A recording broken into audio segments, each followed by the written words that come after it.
Okay, so we have this, and we just have kind of divided right down the middle aisle, left and right. And when I would go in there, of course, some be back there and some be back there. Now, here's what I've been able to accomplish. And they're very kind to me. I think they mostly feel sorry for me. But on Wednesday nights, we meet on this side. And on Sunday nights, we meet on this side. And I have a little pulpit that goes over the pew, and I just move it back and forth. But occasionally, we get one poor soul, usually a visitor, that doesn't know no better. and I say, so you're a left-winger, huh? They're, oh, no, I'm a good Republican. And they run over here. Well, I do thank you very much for being with all of us tonight. And I ask God to bless us all in the things that we are going to engage in. It's a very serious subject. But one of the key ingredients when you're studying any subject or topic matter is to make sure that you keep it in context. And sometimes you can do your best job and you can really let it rip, but be out of context. And it won't work. It's very similar to an illustration of a man who was known throughout the town that he was a very good bagpipe player, and he played the bagpipes exceptionally well. And a dear friend of his asked him if he wouldn't come and play the funeral for one of his family members. It was back up in the hills a little bit, so he wasn't familiar with the area, but his friend gave him the directions, and he went up. He said, I'm going to go, and he got lost. And inevitably he was driving around and he saw a sight, and he could see some workers digging, but the hearse was gone, and but he just felt compelled. So he got out and he got his pipes and he walked up to the site and he just started playing. And he was so moved by the whole thing, and he just played like he'd never played before. And it was so inspiring that the men with the shovels, they put their shovels down and they came and stood around the hole, and he kept playing, and he got into Amazing Grace, and the tears began to flow down the eyes of the workers and those that remained. He was all finished, and he put his pipes up, and he went back to the car, and he sat down. But he could hear the remark of the workers as they regained their shovels by saying, I've been laying in septic tanks for 25 years, never seen anything like it.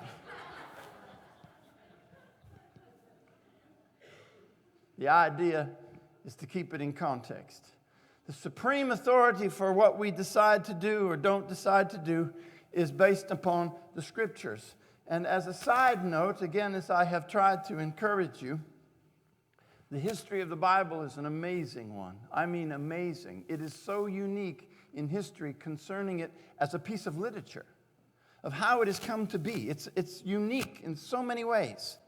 The Septuagint was the Greek translation of the Old Testament, authorized by the Greeks, those out of Alexandria, Egypt. The term comes from the number of translators that were hired, Jewish scholars, to do the translation, because the Greek wanted to know what the Hebrews thought concerning their religion. And so the Septuagint was developed, and that is probably, in many cases, what Jesus quoted from the most. It's a rich history, and as we go through each night, I'm going to put one of these up here. So I've talked to you about the Pentateuch, and there's a history in that and some of the oldest manuscripts. The Dead Sea Scrolls and their discovery in 46 is an amazing story. The Septuagint, and in the last couple of nights, I'll mention something to you as well. But let's get into the content of the text. The New Testament writer speaks in this way.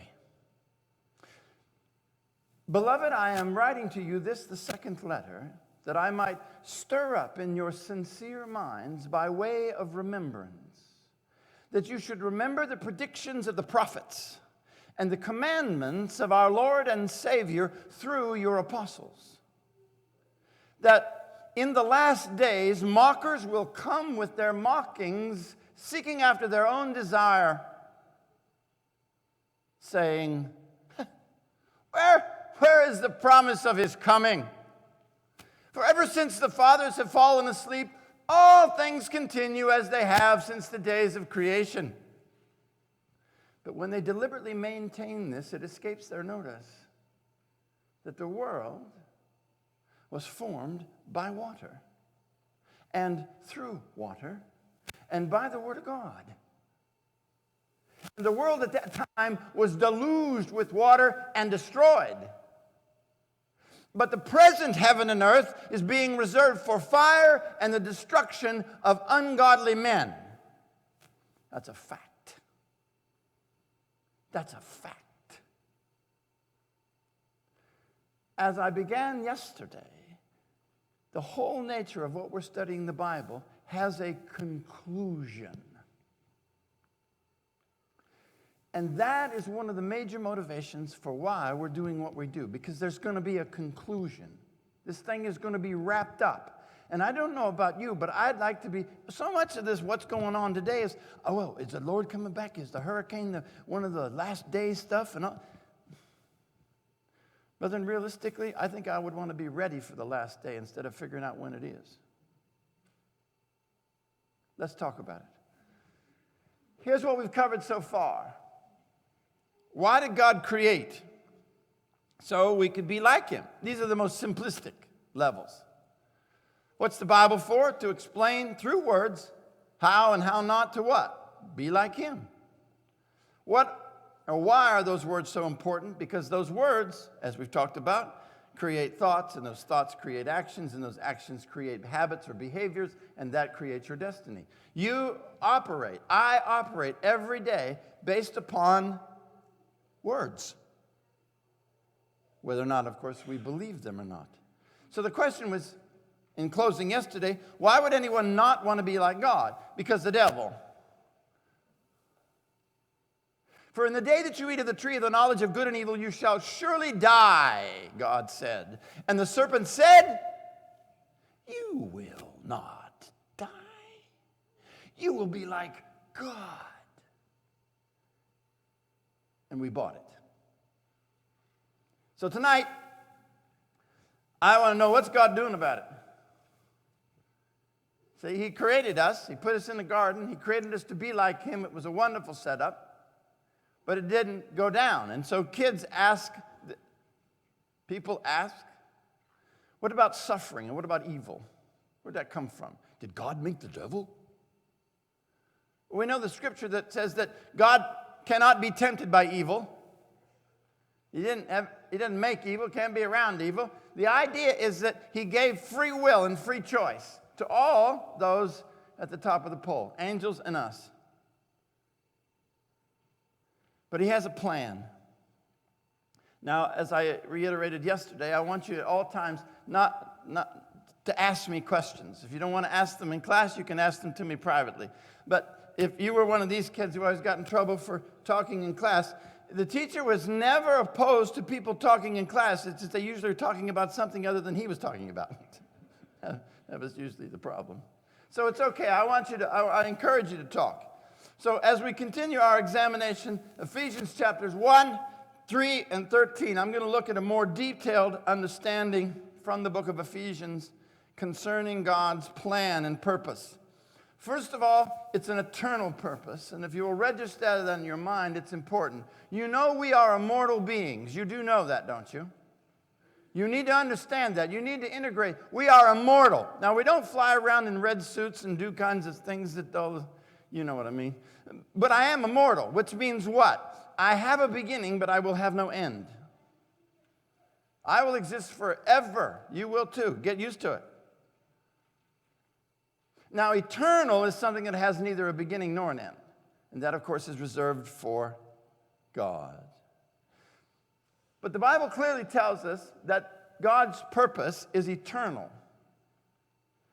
Also, we're going to talk about the plan. He has a plan, the person in which that plan was built around, and the product that was to be produced.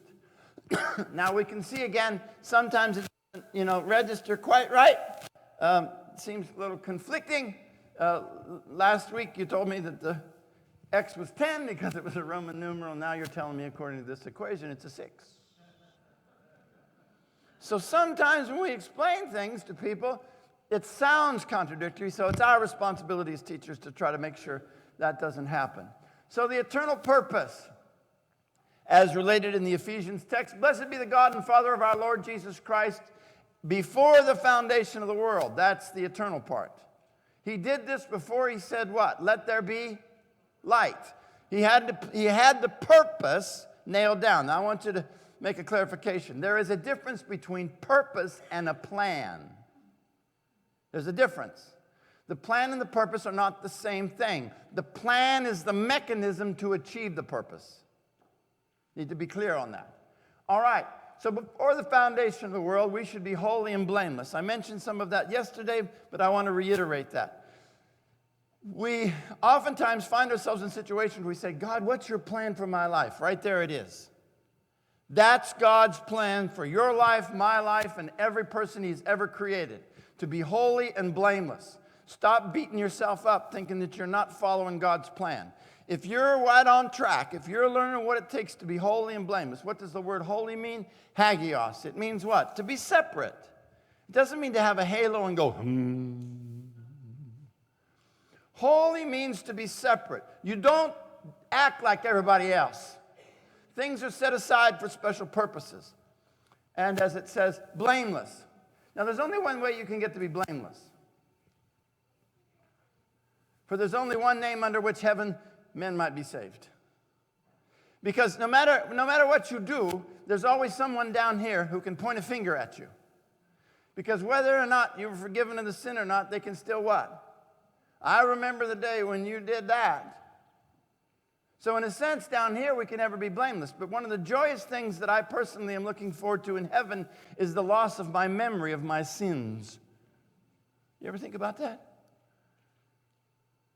Well, I already know God forgot them because he said what? I will remember your sins no more. Then the problem is me. I'm sure that we all have a remembrance. As Paul would state what? He remembered the time, he probably remembered the face of every one of those people he had locked up and thrown in prison and killed. That memory will be gone when we go to heaven. I'm excited about that. I'll truly be what? Blameless. God's not going to point a finger at me. I'm not going to point it. No, but this is going to be great. That's the purpose. To unite all things in heaven and on earth. Put it all together. That's the purpose. The plan. Redemption. The New Testament refers to it as the plan of reconciliation. We have been given the ministry of reconciliation. We are first reconciled, then we go out and do what? Try to reconcile others through the process of the plan that God has given. Through his blood. That's the plan. How do I get to be holy and blameless? Follow the plan. Don't get them confused, but follow the plan. But don't get caught up in saying, well, I don't know what God wants. Does he want me to be a missionary too? Does he want me to be? He wants you to be whatever you think you can do. Well, just be holy and blameless when you do it. Because that will communicate the message that he intended. And of course, the person in this text that I have given you in Ephesians, it's stated, as you can see, a number of times, in him, set forth in Christ, through Jesus. That's Jesus. Jesus is the person of this plan. Let me say this one in comparison to the world religions. If I were to have a conversation with a Muslim or a Hindu or a Buddhist, or even a Mormon, or even a Jehovah's Witness. And if I ask them, could Islam survive without Muhammad? Do they have to have Muhammad to make the Quran viable? In other words, could another person have done what Muhammad did? Yeah, okay, I suppose. It wasn't, they didn't, but because Muhammad never did a miracle. Never. He never died on a cross. He never did anything. We don't need Muhammad to make the validity of what the Quran so far states. I don't need the Buddha either. It could have been another guy to be Buddha. He didn't do anything especially necessary to the plan. As with all of the cases, Mormonism can do without Joseph Smith. You just get another guy. I'm not saying that those faiths are true. I'm just saying the central character in all of them can be replaced except Christianity. because he's the only one that could pay the price. I'll talk a little more about that later. The product in the Ephesians passage is that we are predetermined in the sense that what? We follow the plan. Don't get all Calvinistic on me, okay? Let's not do that. If you want to lose weight, this is not a rocket scientist. I'll give you the predetermined plan of how to lose weight. Take in less calories than you burn. Right? And for $9.95, I'll give you that. See? And I can say that you have a predetermined reality of losing weight. And I can say that with all sincerity and confidence, right? Same way with here. If you follow the predetermined plan, as it says like in Acts chapter 2, to the predetermined plan and foreknowledge of God, you nailed to the cross by the hands of godless men. The plan was predetermined, but the players in the plan were not, in the sense that their will was never taken from them.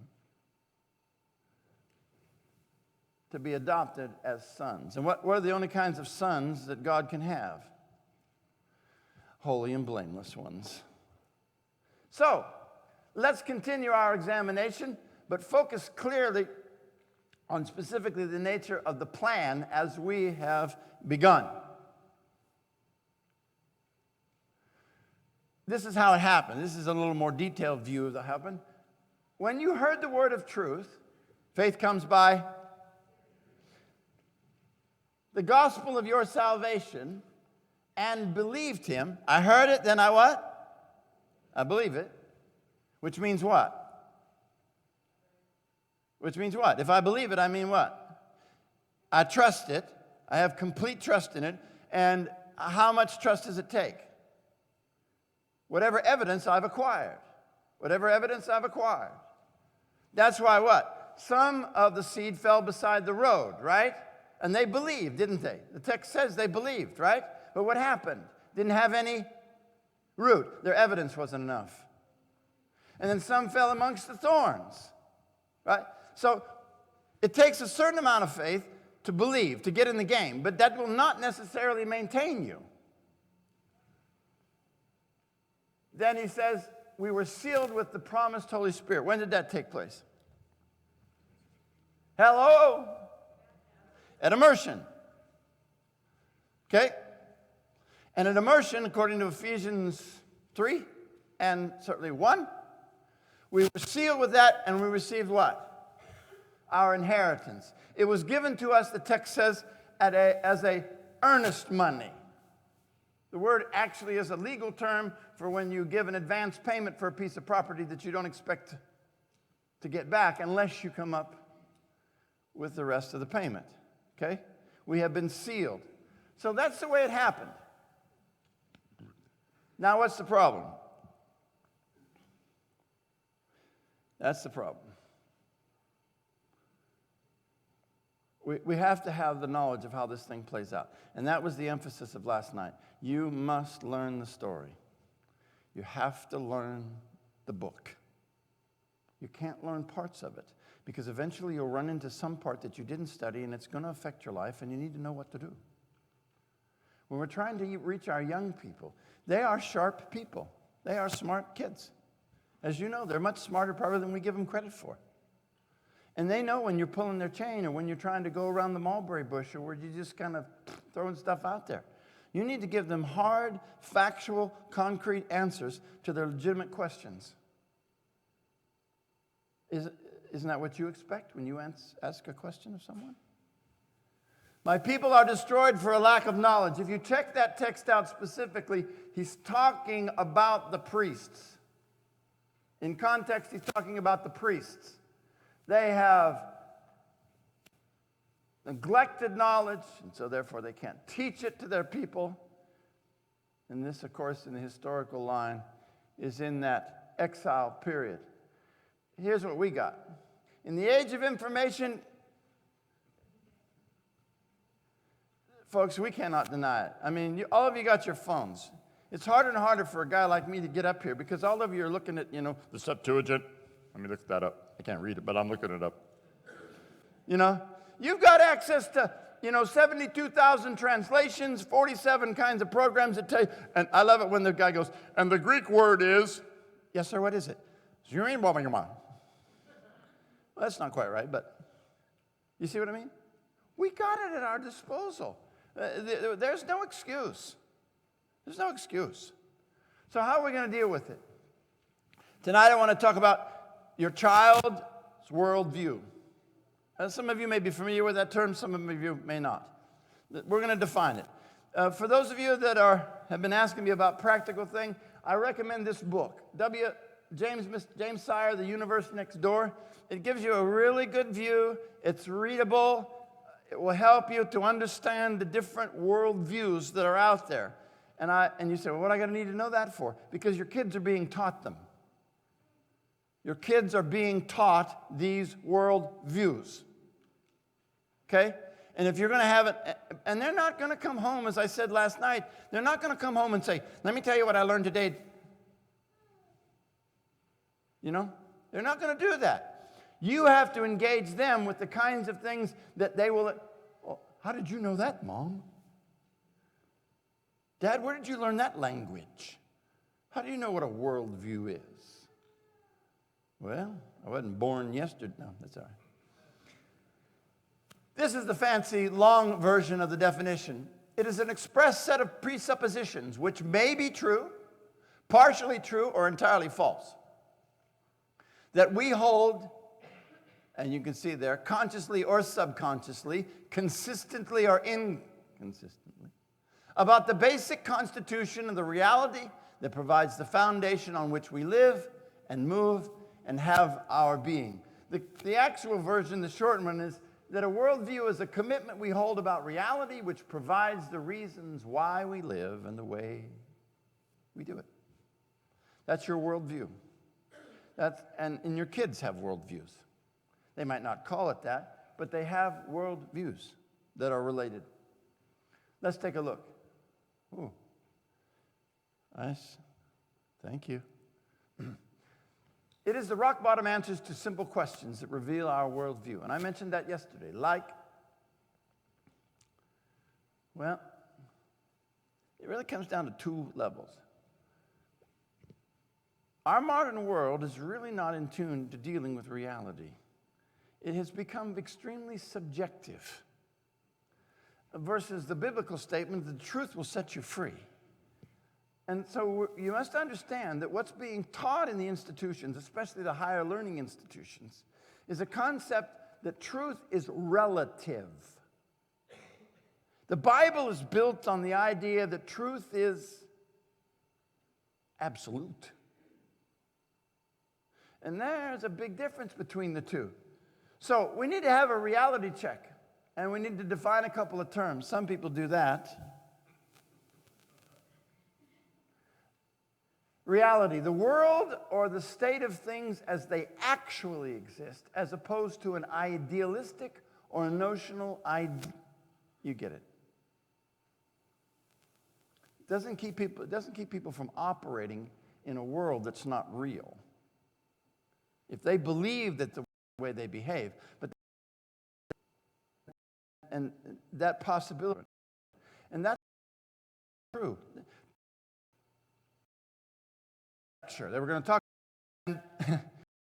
Up there said, clear to us whether that's the kind of family. The reality, define it as. So the first question we ask is, what is prime reality? You can answer God, gods, or the material cosmos, matter. Those are your three options. God, singular, gods, plurality, or the material cosmos. Most of what's being taught in our institutions today is the third one. What is real is just what matter. Matter is the only thing that's real. And we'll get to what the problem of that would be. So, what can we consistently do, and in terms of answering those questions of life? Which one of those three makes the most sense is really what you have to ask your kids, yourself. Which one fits the world we live in the best? Which one of these answers? Reality to some throughout history. There's a famous quote by John Lennon. And these are things that are posted, what people believe. I mean, some people don't even want it. It's not reality that shapes us, but the lens through which your brain views the world that shapes your reality. It's whatever you're using as a source to determine reality. Now, when infants are growing up, what do they use as their source of reality? Their parents. That's their world, right? Don't touch that, and they touch it, well, bam! You know, that's real to them, okay? But as they grow up, they're going to have other options. So the lens is important. And if the lens is distorted, but you don't know it's distorted, it still will not change the fact that the end game will be wrong. No matter how logical a persuasive argument is, if the premise is wrong, the result will be wrong. And that's what lawyers do all the time. I mean, that's one of the ways that they try to, just for the moment, consider, no, I won't. It's got to be truth. So as we look at this idea, why is the lens so important? Because consider this. Which would you prefer, the perception or the reality? Mm-hmm. Yeah, come on, Johnny, we're going to make it. No. And this one I love. Mothers can testify. That's forget that. And then, for all you lovers out there, try this one, by golly. And how about parents? Hey, my son's studying. Yeah, right. He sure is. Yeah. There's a difference between perception and reality. And sometimes as parents, we want to give our kids the what? Benefit of the doubt. And, my son would never. Let me tell you, as a school teacher for nearly 30 years, nah. I'm sorry. And as a parent, I know better, We were talking and sharing with the Collinses some of our historical things about our children. And sometimes, you never even knew until the neighbors came over and say, did you know your children were playing on the roof? That's not their story. So the reality and the perception is important. And, of course, the dangers of it are as well. So what I like to talk about is the park bench moments. These are moments in every person's life where they sit down and they ask themselves the basic questions of their existence. Everyone does it. They do it in different forms, different ways, but it is the mechanism that I think we've come attached to in developing the ideas of the deeper things of our existence. And we want to make sure that we are kind to ourselves, but we also are honest. So let's consider them one at a time. Life isn't measured by the number of breaths we take, but by the moments that take our breath away. And in this context, it's when the light bulb goes off, not blows up. All right. The park bench, I think, is being tampered with. We need to get it back. Where'd I come from? Everyone in this room is asking them, and even kids ask that. Now, they may not ask you yet, but they're asking themselves, and they're asking their teachers, where did I come from? And for us or for those of you that might be in the 70s and 80s, the cabbage thing doesn't fly anymore. The stork definitely doesn't. Now, maybe you might want to change it to one of those motorized little things that fly, or the drones. You came from a drone. No, that doesn't work either. But people ask, where did I come from? What are we here for? And where are we going? Now, you as a parent, you can handle that, can't you? You don't have to go to school and get a PhD. You don't have to go to MIT and get a bachelor's. You just need to handle those three questions. And why should you be able to handle these three questions? Because hopefully you've handled them for yourself already. Now, how do I explain that to my kids in 1900 or in 1850 during the days of Alexander Campbell? I'll tell you what, it's very different than what you have to use today. Because the existence of God was not challenged very much. So what am I going to do? Pilate said to him, what is truth? And that's what we're after. What's truth? Your kids want to know what's truth. Truth is based on what? Evidence. And you're going to have to come up with some that's a little bit better than what we've been doing. Here's all the sources by which we receive information. And you can see them, and I think you can easily recognize them. We take information from what? Our friends, our teachers, media, television. Oh, you can recognize every one of those. Okay? Which do you think your kids are getting the most from? I mean, you have to answer yourself that question, and you have to do it honestly. Which of those sources or combination of sources do you think your child are being influenced by the most? Because they are being influenced. Well, I don't let my child do this, or I don't let my... Well, that's great. That's still not the question. Have you had a conversation with them enough to know where their sources are? Lots of surveys have been done. U.S. history and stuff, they say, who can you name any of the signers to the Declaration of Independence or the Constitution or something like that? And it's pretty poor response, especially on college university campuses. But if you can ask them who the leading characters are on the Jersey Shore Girls, they'll tell you. And they'll even tell you who they're married to in real life. It's like they read the National Enquirer every day. See? It's not a question of us not being able to. I don't want to learn them presidents. How come I have to learn the Bill of Rights? I can't do that. There's just too many of them. Please name for me the starting lineup of the Dallas Cowboys. All right, here we... And they can do it. That's not the question. The question is, do you want to? So let's look at some of this. We are looking at the same facts. Kids, parents, young people, all... When we talk about a dinosaur bone, we're looking at the same bone. The question is, the interpretation of how that bone got here is the problem. It's not the bone. The bone is much of a testimony of God's existence as any other thing is. It's the interpretation of the evidence. So you need to understand that when, as it were, when somebody would come along and say, we found this bone in the Precambrian layer, therefore, it is so many million years old.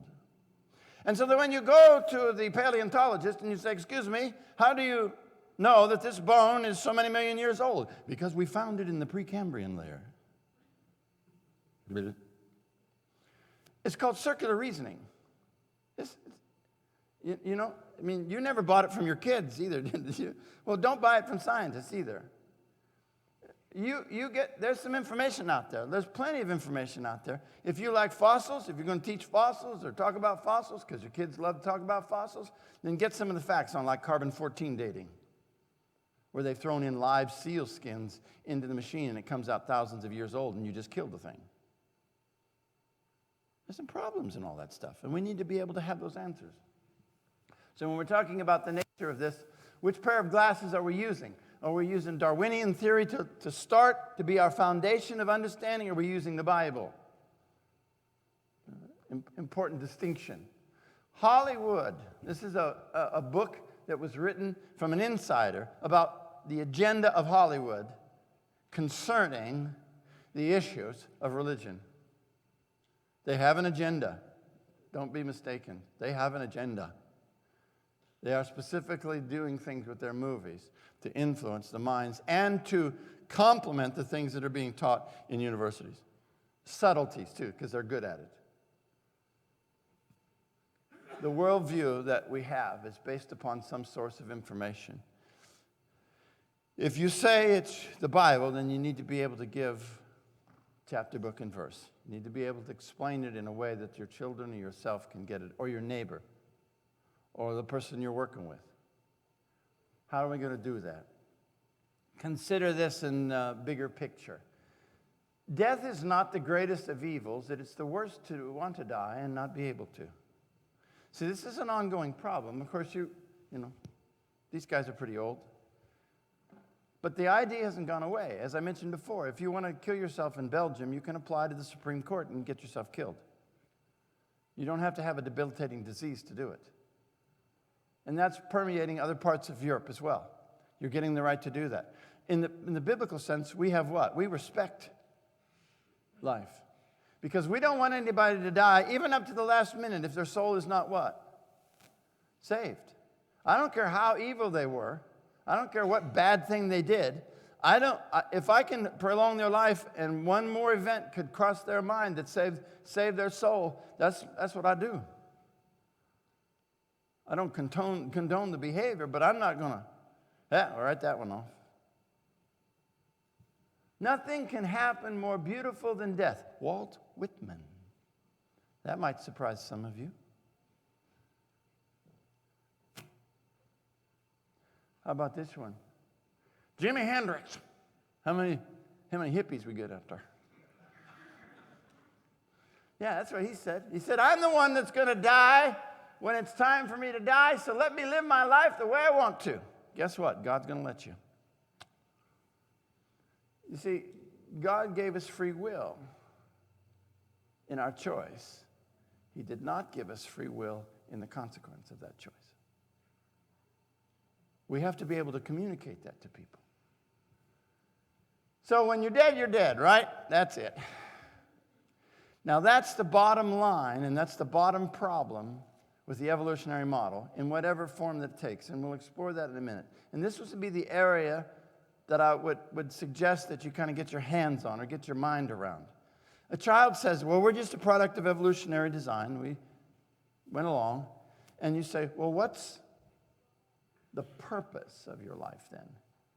Because in the end, the evolutionary model says you're going to die and cease to exist. So if that's what's going to happen to you in the end, what's the purpose of life? What's the real purpose? There isn't one. And then what happens to morality? And I think you get the picture. But in a biblical sense, I'll give you exactly what the purpose of life is. We already covered it, didn't we?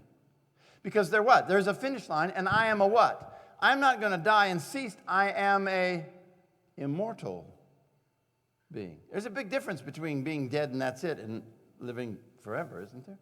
So there's a clear distinction in the biblical model between that and the evolutionary model in terms of my existence as well as yours.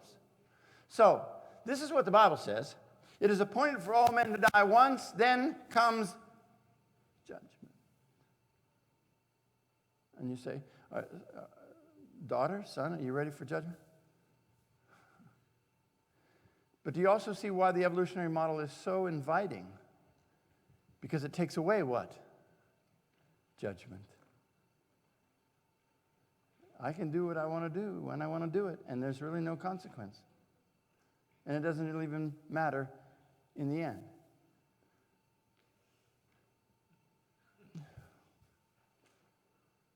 Isn't that amusing? That's where we are. That's how convoluted the university system is. That's what you send your kids to try to learn. That's all the different possibilities for the answer to the question, why am I here? What am I supposed to be doing? And what's my destiny? Now, I'll tell you which one I am. Right there. I'm a Christian theist. When you follow the chart around, and we're not going to do that. Some of you are starting to sweat already. He's not going to do that, is he? Yeah. No, we're just, after I answer all these questions, a series of questions. For instance, does God exist? So you send your kid off, freshman, you even send him from a Christian school, or you homeschooled, but you want him to get you want to get him to college education. You send him to a good school. He's going to have to take at least one philosophy course. Does God exist? No, then you're an atheist. Well, I don't know. You're an agnostic. I don't care. I'm an apathist. They're good with every one of them. Do you see the answer that's missing? Yeah. Well, they just continue because that answer is not relevant. Because if you dare say yes, then you're marked. But therefore you believe that what? The meaning is found in the world. How? So if you're one of those three, we ask you the second question. How do you view meaning? Well, yeah, therefore it's found in the world. Your experience is the measuring tool by which you develop meaning, how I experience life, feeling, and all that kind of stuff. That makes you an existentialist. Now, these are big fancy words that really, if you spend a little time, you can figure them out rather easily. So don't be overwhelmed by these titles. No, I don't find meaning. Then you're a nihilist. A nihilist is the guy that doesn't believe the chair's here. He's not really sure what's going on here.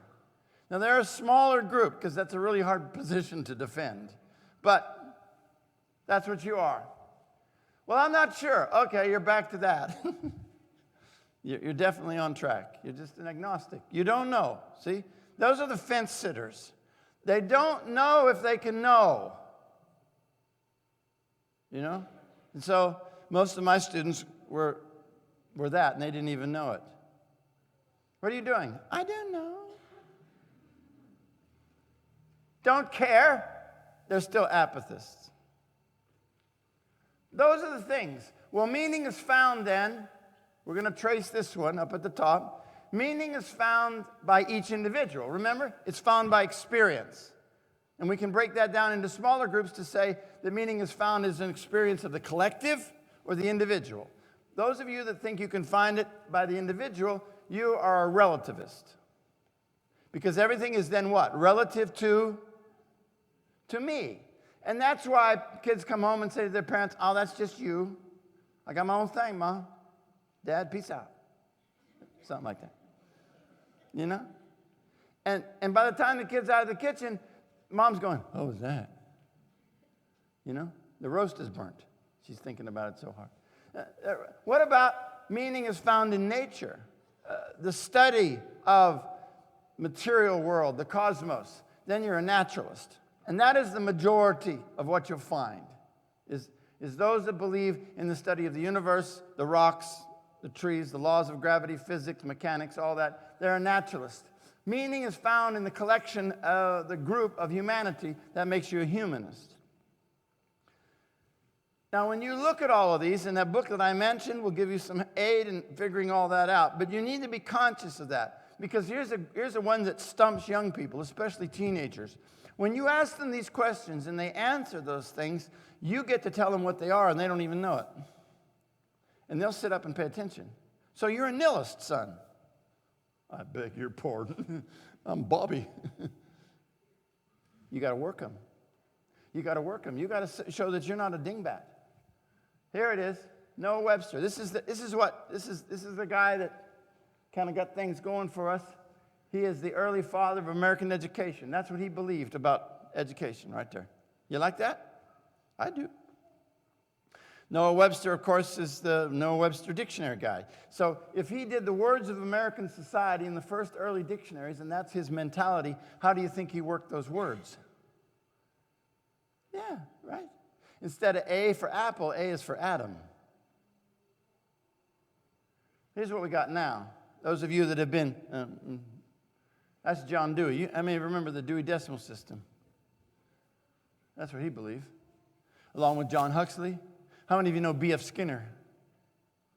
Those are courses that you have to take in college about the methodologies and the structure of education. These are the philosophies. That's what you got right there. There's no God and there's no soul. Teacher colleges in the 1920s and 30s began to be developed by men like this, and the curriculum reflected these ideas, slowly but surely. They were subtle. They were never quick.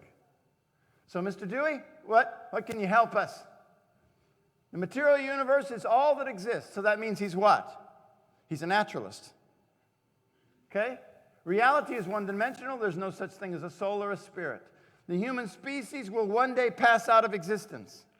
So what are we teaching the kids for in the first place if we're all just going to... See, there's some contradictions. Only that which can be observed with the five senses acceptable is real or true. Now, this is an important point, and I'll only touch on it for a moment. Here's what some say. Science, the laws of science, cannot be broken. Therefore, the laws of science disprove the Bible. Because the Bible has things in it like miracles, right? That's their line of argument. But remember what I said about premises and logical arguments? The premise, yes, the laws of physics, you throw the book up, the book's coming down, right? If I threw the book out there and suddenly it levitated in the middle of the audience, you would go, woo. Would the laws of physics be broken, or would a stronger force be at work? You've seen the deals where they got little metal balls. I could imagine a little metal ball about 1 pound, and I throw it up in the air and it doesn't come down. But what you don't recognize is there's a very large magnet up there that suspends it. Did the law of gravity get suspended?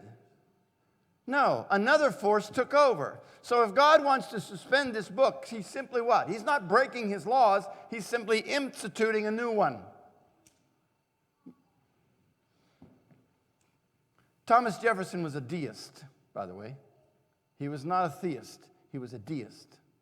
He, along with men like Benjamin Franklin, this is where the change in American, some people got a little tainted view. What does that mean? Thomas Jefferson was a deist. Thomas Jefferson wrote a book called The Life and Times of Jesus, or something like that. I got to get the right quote. He didn't include any of the miracles in his book. Why? Because he doesn't believe they happened. A deist says, yes, there is a creator. But what the creator did is he wound up the universe and then he walked away and he left it up to you and me to reason it out. We've done a bang-up job of that, haven't we? That's wrong. He accepted the creator along with Franklin. And so the lines in the documents that we hold dear, and sometimes a little too dear as Christians, the unalienable rights. You say, oh, look at those smart guys. They were really good. No, he's not saying the same thing as you might think he is when he says unalienable rights by the creator. Those guys recognized the creator, but they said he walked away. And that's not a right view either. But certainly the idea that one day when I pass away, I'm not going to pass out of existence. That's a primary idea. That's a fault of these other positions. But here's what it comes to. No objective values or moral exist. And if I was a child in a school and I figured that out, if somebody would have told me that, and that teacher said, sit down and be quiet, and I'd say, why? Because the father of education said that there's no moral values. I don't have to listen to a stinking thing you say. And I'm good with that. I hope you are. Of course, that wouldn't have worked. But that's the conclusion. Even social morals are subject to evolution and change. Has that been implemented? John Dewey's long dead. Has that been implemented? We used to have laws in the books that sodomy was a crime. Not anymore. Yeah. Here's 2 books. If you really want to get inside any of you have Netflix? Any of you have Netflix? If you go in the documentary section of Netflix, I think the title is The 3 Greatest Minds or 3 Greatest Men that have influenced the world. Karl Marx, Sigmund Freud, and Nietzsche. Bad dudes. Bad dudes in regards to their mentality. And we still here in the year 2017 are seeing movies portrayed saying these men are the most influential men in our Western world today. These books will help you. Let's take a look. 2008 marked the 125th anniversary of the death of the German philosopher and political economist Karl Marx. He is still regarded as a hugely influential to the development of the 20th century thought. My objective in life is to dethrone God and destroy capitalism. So when you go to an economic systems course at a university, Mr. Marx will show up in the coursework. Now, of course, we say, well, look, he didn't get the capitalist part. Well, maybe not. But he sure put a dent in the other one. You don't really think capitalism is purely biblical, do you? You know what it's driven by? You know what capitalism is driven by, don't you? Greed. That's what drives it. Anyway, let's take a look at the next guy. Nietzsche. This guy's an interesting fellow. He, as you see here, published a book. Mr. Nietzsche, during World War I, they got a Bible and his book. And his book would have things in it like, God is dead. But considering the state of the species man is in, or there will perhaps be caves for ages yet in which his shadow will be shown. What they don't tell you is the man died in an asylum. He went mad. Karl Marx didn't fare much better. This guy is the one that is more of my time. This is Mr. Keynes. Keynesian economics. That's the one they teach. He's the capitalist guy. And so you think, well, Marx is out, but Keynes is in. This is Keynesian economics, okay? He was a homosexual, but he is the backbone of American capitalist systemology when it comes to economics. Time magazine, as you see there, named him one of the most important, influential people of the 20th century. His radical idea that government should spend money they don't have may save capitalism. Is that a biblical idea? I didn't think so. So our country is run on this principle, you know. How many trillion dollars? See? So we know it took effect. Here's what he thought. They, Christians, don't want to admit that a position they've taken up with confidence is untenable. According to Keynes, Christianity represents tradition, convention, and hocus pocus. I don't have anything up my sleeves, do you? These are the influences that we have to contend with. They're already in place, and they're being firmly embedded as we go along. It really boils down to what God says versus man says. So what do we need to do most? Learn what God says. Learn it. We don't have to be tossed about like a bunch of ignorant fools. We can learn this stuff. And you don't have to learn a whole bunch of it. You just need to learn a couple. Because the truth's the truth. Given. C.S. Lewis said, there's no neutral ground in the universe. Every square inch, every split second is claimed by God and counterclaimed by Satan. This is a war. We know the text. That line's hungry. When he saw that he was thrown down, he was enraged. Now, and so what do we say to our kids? Okay, let's draw this nice little picture. Now, there's a place for this. Don't get me wrong. There's a place for this. But this, what is this? What is this against this? You know, I had young guys in my classroom. They played football, of course, and they was on game days. They'd always be, like I could have their attention like for nothing. So rather than, try to beat them, I joined them. And I gave them little tips on how to play football. Psychological tips. I said, the first thing, where are your linemen? Oh, right here. I said, here's what I want you to do. I want you to take 2 Alka-Seltzer tablets, throw them in your mouth, and when you get on the line, start foaming.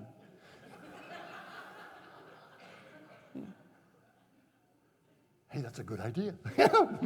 Don't tell the coach I said it. This is a real deal. We know what the text says. But how do we put it into application? Do we take the mentality of it and say, is this what we say to our soldiers abroad? Draw pretty pictures? Or train? Train. Blood, sweat, and tears. And this is a critical understanding. We'll talk about this a little bit tomorrow. My struggle is not against Karl Marx or Keynes or Freud or any of those guys. It's not against the university professors. It's not against Stephen Hawking. It's not against those guys. It's against Satan. He's gotten in their head. And not only do I want to be able to train my children and myself to get the finish line, I actually want to reach them too, if I can. So it's through those words that I will do it. There is a war out there, and it's being fought on the turf of your heart. It's being fought for the control of your soul. As I said when I started, I can't imagine a more devastating event than to die knowing that my children are lost.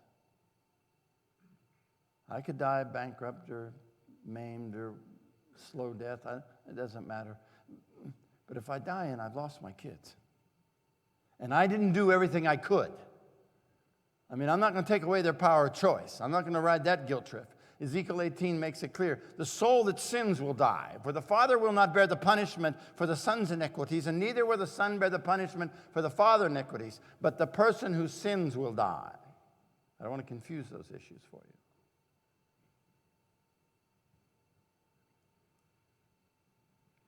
But we have no excuse. The creation bears the testimony that there is God. We're looking at the same piece of evidence. You're familiar with the whole idea about the Grand Canyon? Millions and millions and millions of years ago. They show you that picture and all the column and all that stuff. When Mount St. Helens blew up a number of years ago in Washington, when that one side of the crater blew out, it blew out a whole bunch of the forest and blew down. It blew a Grand Canyon 1/10 of the size in a split second. And the explosion at Mount St. Helens was a puny one compared to other volcanoes. It doesn't take millions and millions of years to erode that water. Bam. Coal does not require millions and millions and millions of years to be formed. At the bottom of that lake, at that thing, within a short period of time, those logs that had fallen into that thing had begun to coalify. Pressure and temperature are the major factors in the development of coal.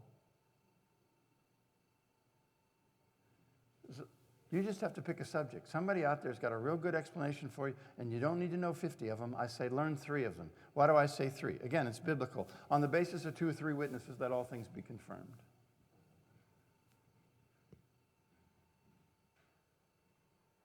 This is the way it used to go.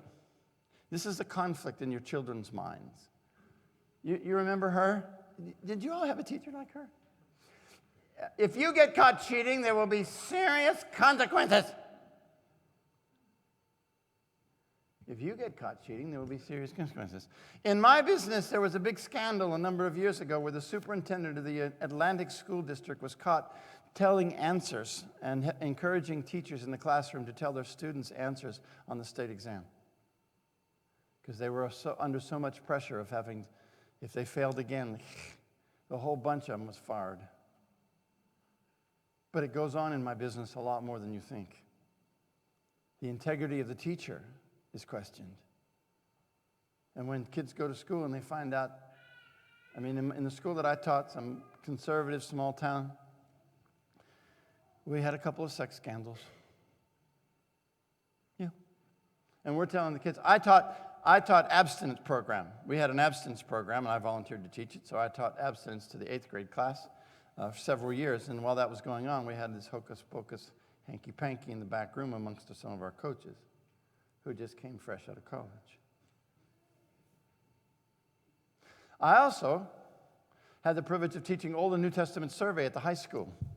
The state of Texas allows you to do that as long as you don't proselytize. I didn't sign anything, so my conscience is clean. But let me tell you something. Some of you have students in here that are high performers, okay? They're doing well. You've got expectations for them to college.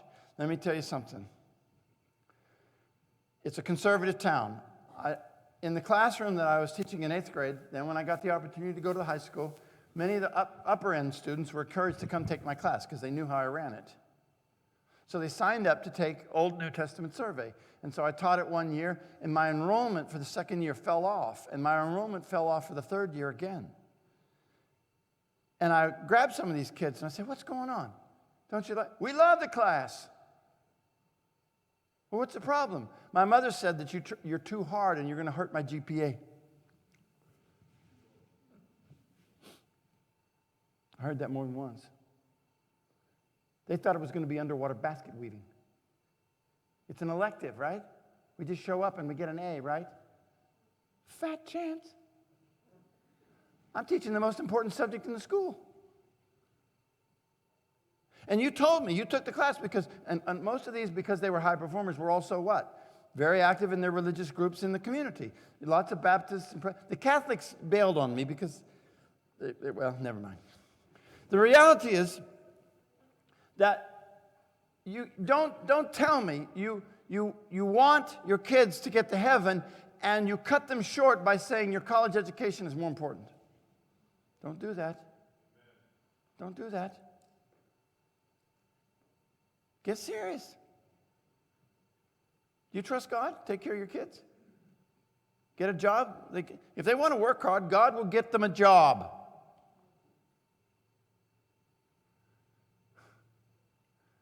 So we're back to the bench. Where'd we come from? What are we here for? And where are we going? Do you have an answer for that? That's tonight. I told you to learn the book. Can you sit down in a couple of sentences and answer clearly and precisely those 3 questions to your kids? And then, in the coming days, the other part is, does your lifestyle convince them? But that's for another time. That's what they're getting. That's where they're getting it from. We have to get better at providing answers to the questions. I mentioned briefly, and I'll come back to this question, but still young people say, well, why did God create if there's going to be so much suffering in the world? It's a legitimate question, isn't it? It's something we've all pondered about, right? Why would he do that? Why would he create knowing what all was going to take place? We're asking the wrong question. We're so selfish. We asked the wrong question. The real question is, why did he create when he knew what it was going to cost him?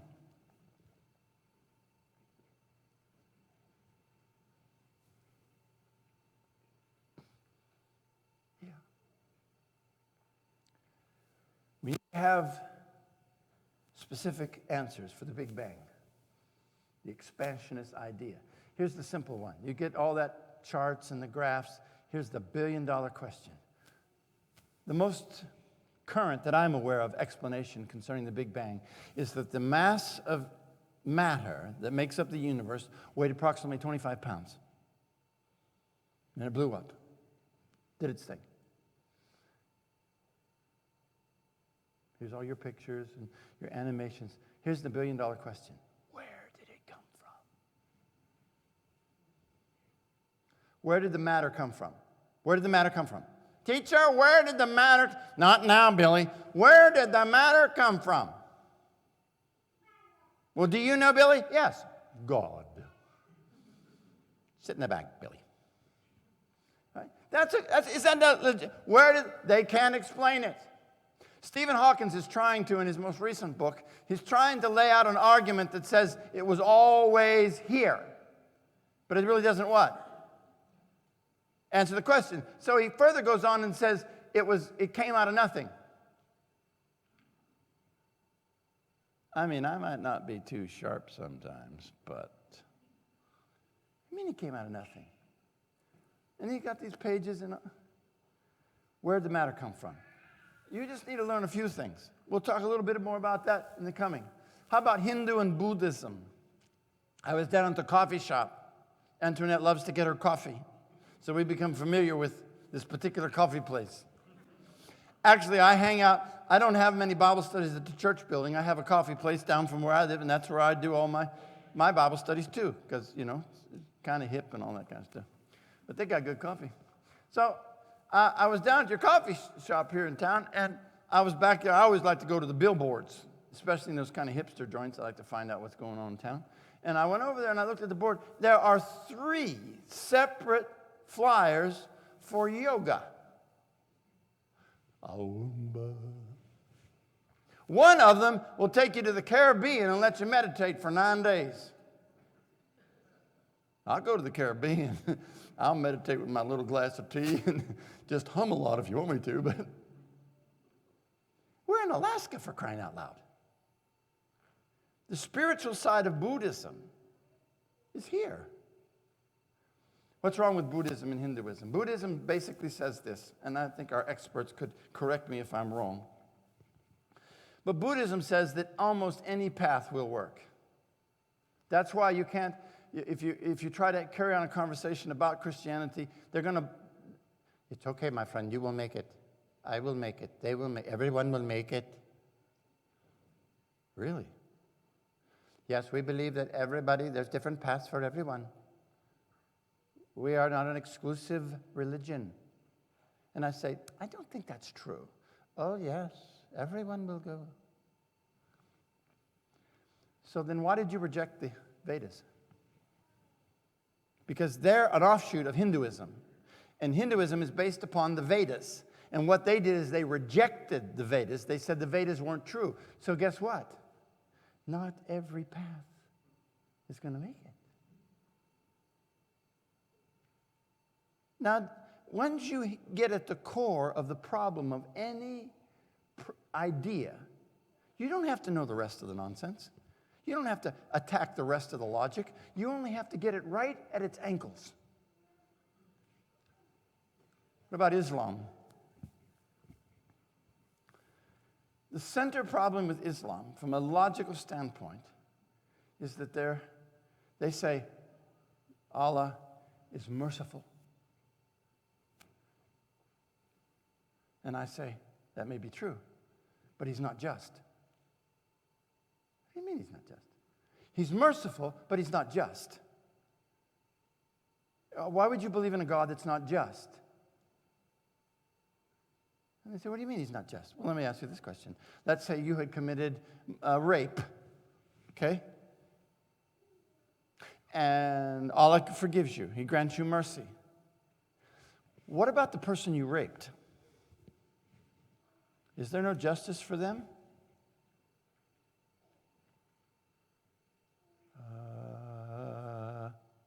Because you may never know, you may never tell. Maybe the person went off and died, right? There's no justice for that person. And now you flip it around to Christianity, and what do you say? You raped somebody. I know you didn't, sir. But you raped somebody. Where's the justice? Where's the justice? God forgives you. He's all merciful. Where's the justice? On the cross. Jesus paid it. He paid the penalty. Isn't that what we say? Islam has no atonement. They only have the mercy of God. They have no atonement. And so in reality, what? Anytime you have mercy without justice, what you end up with is chaos. If the judges just released everybody, what would happen in the streets eventually? People would get guns and start shooting people. If the judges aren't going to do things, we got to do it. Islam has no justice. I'm not following a God that doesn't have justice. I don't have to have been born in some other, you're just born in the Western. No, it makes absolutely no sense to me. Why would I follow a God who's unjust? Jesus paid the price for every sin that anybody's ever committed. What's wrong? Mormonism. Here's the central figure. I study with Mormons. When they find out I'm in the neighborhood, they don't come around. I've run a few off. But when they do come and we get an opportunity, some of the young guys in the church, every once in a while they'll get a new bunch in town and they'll get them to come over and they say, we got some. And I'm looking to help them. So I know a lot about what they believe and all that kind of stuff, but I basically only ask them very early on one question.